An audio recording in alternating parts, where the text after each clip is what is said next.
नमस्कार। आज का अपना टॉपिक है अवतल लेंस से प्रतिबिंब निर्माण। उत्तल लेंस की विभिन्न स्थितियों में अपन ने प्रतिबिंब निर्माण पढ़ लिया है। 6 स्थितियां वहां अपन ने देखी हैं। अवतल लेंस से 6 स्थितियां नहीं होंगी। अवतल लेंस से केवल 2 स्थितियां होंगी। एक वस्तु जब अनंत पर हो और दूसरा जब अनंत और प्रकाशिक केंद्र के बीच सीमित दूरी पर वस्तु कहीं भी हो, तो केवल 2 स्थितियां होंगी। यानी पहली स्थिति अपन देखते हैं, जब वस्तु अनंत पर हो। ये पहली स्थिति है। अवतल लेंस के जब अपन बनाएंगे तो प्रक्रिया अपने को वही करनी है। सबसे पहले अपने को एक मुख्य अक्ष यानी सीधी लाइन खींचनी है, उस पर एक बिंदु लगाया और बिंदु से अपने को क्या करना है, एक इस तरह से अपन ने इस तरह से एक गोला खींचना है। गोला पूरा नहीं खींचकर अपने को यहां प्रकार रखा, इतना ऊपर यहां इस तरह से काट दिया। अब इतनी दूरी लगभग इधर लेके आपको यहां से, पिछली बार अपन ऐसा कर रहे थे, उत्तल लेंस में दोनों को काट रहे थे। इस बार काटना नहीं है, दोनों के बीच थोड़ा सा गैप रख के और यहां से प्रकार रखा और इस तरह से चाप काट दिया। अब की बार इस तरह से करना है। अब नीचे से इसको जहां एक्स्ट्रा हो गया उसको मिटा दो और इस तरह से मिला दो। ऊपर की तरफ भी ऐसे ही आपको इस तरह से इनको मिलाना है।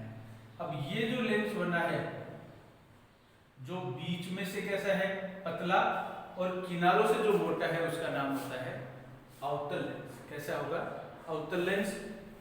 जहां आपने प्रकार की नोक रखी थी वो बिंदु आप, जैसे आपने ये गोला बनाया था तो प्रकार की नोक आपने लगभग यहां रखी थी, तो इस बिंदु को आप लिख दे 2F। इस प्रकाशिक केंद्र से इसकी दूरी नाप लें और बिल्कुल आधी दूरी यहां F हो जाएगी।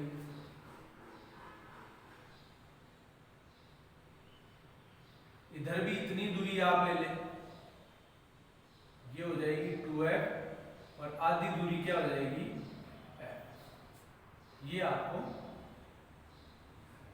इस तरह से ये F और ये F दोनों बराबर होंगे, बराबर कर देंगे। थोड़ा सा इसको भी आगे कर, ये काम आपको दोनों चित्रों में करना है। 2 चित्र बनेंगे इसके, 2 स्थितियां हो सकती हैं। तो पहली स्थिति जो वस्तु अनंत पर हो, अनंत पर अपन ने जब उत्तल लेंस में चित्र बनाया था, प्रतिबिंब निर्माण किया था, तो अपन ने ये देखा था कि अनंत से आने वाली प्रकाश किरणें मुख्य अक्ष के समांतर आती है। तो 2 नियमों की आवश्यकता नहीं पड़ी थी, 2 किरणों की आवश्यकता पड़ती है। और दोनों किरणें अपने कैसे लेंगे, एक मुख्य अक्ष के ऊपर की तरफ और एक मुख्य अक्ष के नीचे की तरफ, जो कि क्या हो, मुख्य अक्ष के समांतर। ये 2 किरणें अपन ने ले ली। क्योंकि इस दर्पण का इस लेंस का दूसरा नाम है अपसारी लेंस। अवतल लेंस का दूसरा नाम होता है अपसारी लेंस, और वो होता है इसके गुणों की वजह से। क्या गुण है इसमें? आपतित समांतर किरणों को अपवर्तन के पश्चात फैला देता है। और फैला किस तरह से देता है? इसको इस तरह से फैलाएगा कि ऐसे लगेगा कि जैसे ये कहां से आ रहा हो, ये किरण इधर फैल जाएगी, ठीक है, और ये किरण इधर फैल जाएगी। और अब ये किरणें इधर तो मिलेंगी नहीं, फैल गई तो आगे तो इनकी दूरी लगातार बढ़नी है, तो ये आपस में कहीं नहीं मिलेगी।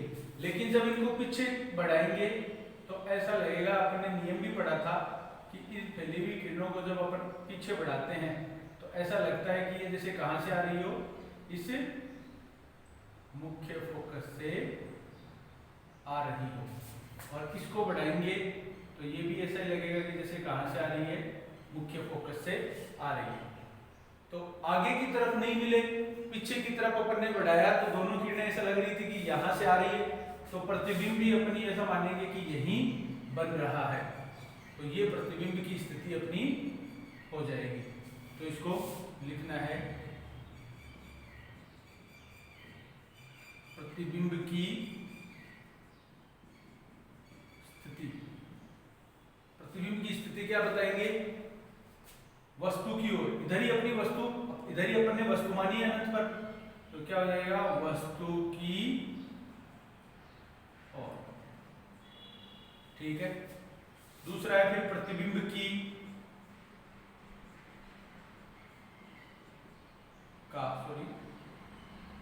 प्रतिबिंब का आकार।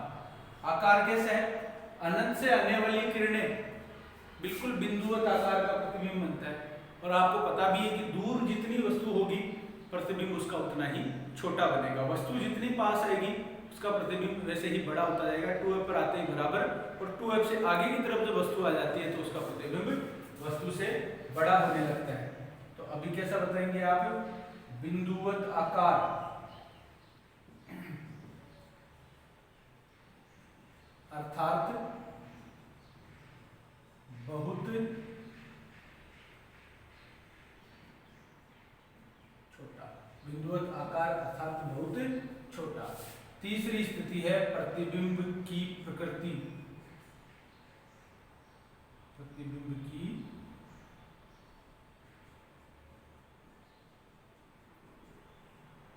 प्रकृति, प्रतिबिंब की प्रकृति। प्रकृति कैसी है, मुख्य अक्ष के ऊपर होता तो सीधा, नीचे होता तो उल्टा, लेकिन यहाँ ऐसा नहीं दिख रहा है, यहाँ केवल डॉट दिख रहा है जो इस मुख्य अक्ष के ऊपर है। ऊपर का मतलब यहाँ ऊपर है, बाकी ऊपर से ऊपर नहीं दिख रहा है अपने को। तो अपन क्या करेंगे, अब ये जरूर पता लग रहा है कि इन किरणों को आगे बढ़ाने पर नहीं मिल रही है, पीछे बढ़ाने पर आभासी स्थिति, अगर कल्पना करते हैं कि पीछे से ये आ रही है तो ऐसी काल्पनिक स्थिति में ये मिलती हुई दिख रही है या आती हुई प्रतीत हो रही है, तो ऐसी स्थिति में जो प्रतिबिंब बनता है उसको कहेंगे आभासी। और आभासी प्रतिबिंब जो होता है वो कैसा होता है, सीधा, आभासी एवं सीधा, ये प्रतिबिंब बनता है। दूसरी स्थिति है जब वस्तु अनंत के अलावा कहीं पर भी हो। अब इसमें कंडीशन और डाल दें बीच में, अनंत के अलावा कहीं पर भी हो, तो अनंत के अलावा कहाँ हो सकती है, ये इधर अपना अनंत है, इसके अलावा कहाँ होगी, अनंत और प्रकाश केंद्र के बीच सीमित दूरी पर, अनंत एवं प्रकाशिक केंद्र के मध्य सीमित दूरी पर। ये चीज अपन ने एक्स्ट्रा में डाल दी कि अनंत और प्रकाशिक केंद्र, ये अनंत के अलावा कहीं पर भी हो, अनंत और प्रकाशिक केंद्र के बीच में यहाँ हो सकती है, यहाँ हो सकती है, यहाँ 2f पर, 2f और f के बीच, f पर, f और o के बीच कहीं भी हो सकती है। उसमें अपने को विशेष तौर से ये बताने की जरूरत नहीं कि 2f पर बनेगा या 2f पर है या f पर है, 2f और f के बीच में है, ऐसा कोई बताने की जरूरत नहीं, कहीं भी आप रख दें प्रतिबिंब वैसा ही बनेगा जैसा यहाँ बन रहा है। देखें,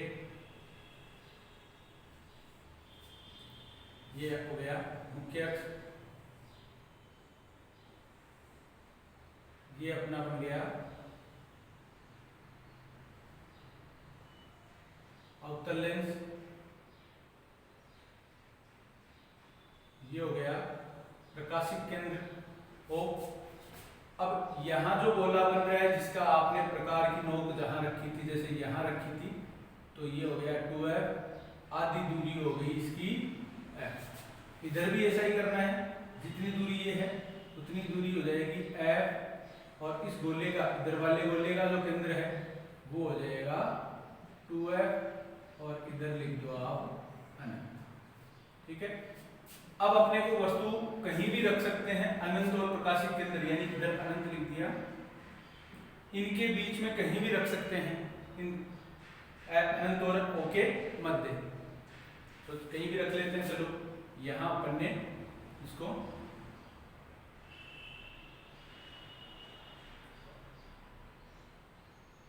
ये रख लिया, वस्तु ले ली अपन ने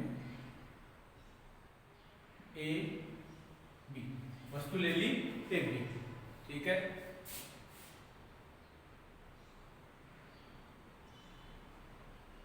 पहले नियम के अनुसार प्रकाश किरण इधर गई और आगे बढ़ाने पर अपवर्तन के बाद इधर जाती है। क्यों? क्योंकि पहले नियम के अनुसार ये आपतित समांतर किरण को अपवर्तन के पश्चात अपसारित कर देती है, यानी फैला देती है। ये फैला दिया और ये इधर चली गई। अगले नियम के अनुसार सीधा प्रकाश केंद्र पर आपको इसको टकराना है और बिना मुड़े सीधी निकालना है। ये बिना मुड़े सीधी निकल गई। ये अब ये दोनों किरणें, ये एक इधर जा रही है, एक इस दिशा में जा रही है, तिरछी हो रही है, दूरी बीच की बढ़ रही है, कहीं नहीं काटेंगी। हाँ, ऐसा हो सकता है ये किरण जो है वो आगे जा रही है, पीछे की तरफ बढ़ाने पर ऐसा लगेगा कि ये कहां से आ रही है, इस प्रकाश केंद्र के इस मुख्य फोकस से। ये मुख्य फोकस है अपना, इस मुख्य फोकस से आ रही है।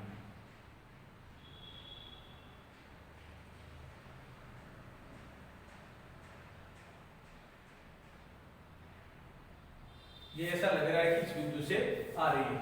अब ये किरण जा रही है, ये इधर जा रही है, लेकिन पीछे की तरफ इसको बढ़ाया तो ये यहाँ काटती है, तो ये इसका प्रतिबिंब बन गया।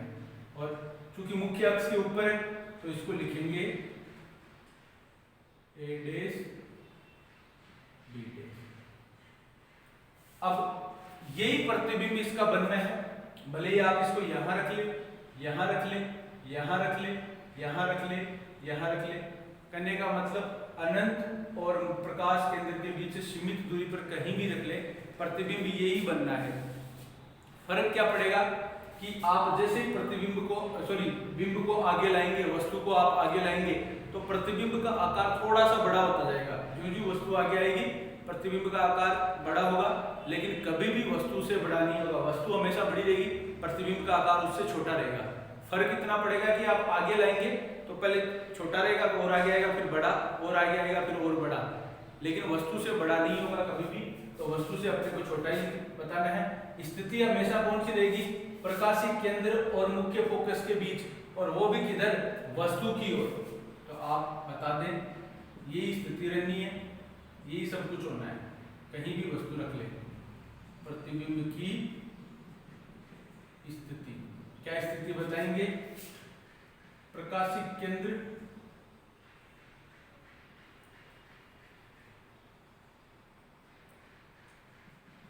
वस्तु की ओर, वस्तु की ओर ब्रैकेट में डाल दे कहां?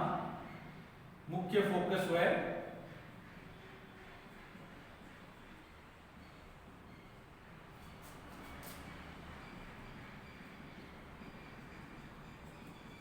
प्रकाशिक केंद्र के मध्य, ये डाल, ठीक है।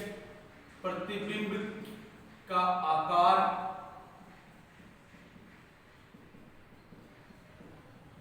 प्रतिबिंब का आकार क्या बताएंगे? वस्तु से छोटा। जैसे मैंने बताया कि यहां वस्तु रहेगी, छोटा बनेगा, आगे ले जाएंगे थोड़ा बड़ा, आगे ले जाएंगे थोड़ा और बड़ा, आगे ले जाएंगे थोड़ा और बड़ा हो जाएगा, लेकिन वस्तु से बड़ा नहीं होगा, वस्तु से हमेशा कैसा रहेगा? छोटा। फिर है प्रतिबिंब की प्रकृति। क्योंकि किरणें पीछे बढ़ाने से मिली है, वास्तव में किरणें नहीं मिली है, डॉट डॉट करके पीछे बढ़ाया तो यहाँ पर मिल रही है। तो प्रतिबिंब कैसा होगा? आभासी एवं, और मुख्य अक्ष के ऊपर बन रहा है तो कैसा होगा? सीधा। वैसे भी जो आभासी प्रतिबिंब है वो सीधे होते हैं, मुख्य अक्ष के ऊपर। ये आपको दिख रहा है ऐसे वस्तु थी और ऐसे उसका प्रतिबिंब बन गया। उल्टा होता तो इस तरह से मुख्य अक्ष के नीचे बनता। ये दो स्थितियां हैं, इन दो स्थितियों के अलावा अवतल लेंस की कोई स्थिति नहीं है। तो जो बात मैंने बताई थी कि इन दोनों स्थितियों में आप देखें कि सीधा प्रतिबिंब बन रहा है, इसमें भी सीधा बन रहा है, इसमें भी सीधा बन रहा है, लेकिन वस्तु से कैसा बन रहा है? छोटा। यहां भी कैसा बन रहा है? छोटा। तो अवतल लेंस से किसी भी वस्तु का बड़ा प्रतिबिंब प्राप्त नहीं हो सकता। सीधा प्रतिबिंब प्राप्त हो सकता है, लेकिन वस्तु का बड़ा प्रतिबिंब प्राप्त नहीं हो सकता। तो बड़ा प्रतिबिंब और सीधा प्रतिबिंब प्राप्त करने के लिए एक लेंस है, कौन सा? अवतल लेंस। और स्थिति कौन सी होनी चाहिए? मुख्य फोकस और प्रकाश केंद्र के मध्य। और दर्पणों में कौन सा होना चाहिए, यहाँ उत्तल लेंस है और दर्पणों में कौन सा होगा, अवतल दर्पण, और स्थिति वही रहेगी प्रकाश के, वहां प्रकाश, यहाँ पर प्रकाश केंद्र बोलते हैं और उसमें बोल देते हैं ध्रुव और मुख्य फोकस के बीच। तो ये दोनों इंपॉर्टेंट है लेंसों में भी और दर्पणों में भी, जो वस्तु का बड़ा भी चाहिए और सीधा प्रतिबिंब भी अपने को चाहिए। ठीक है।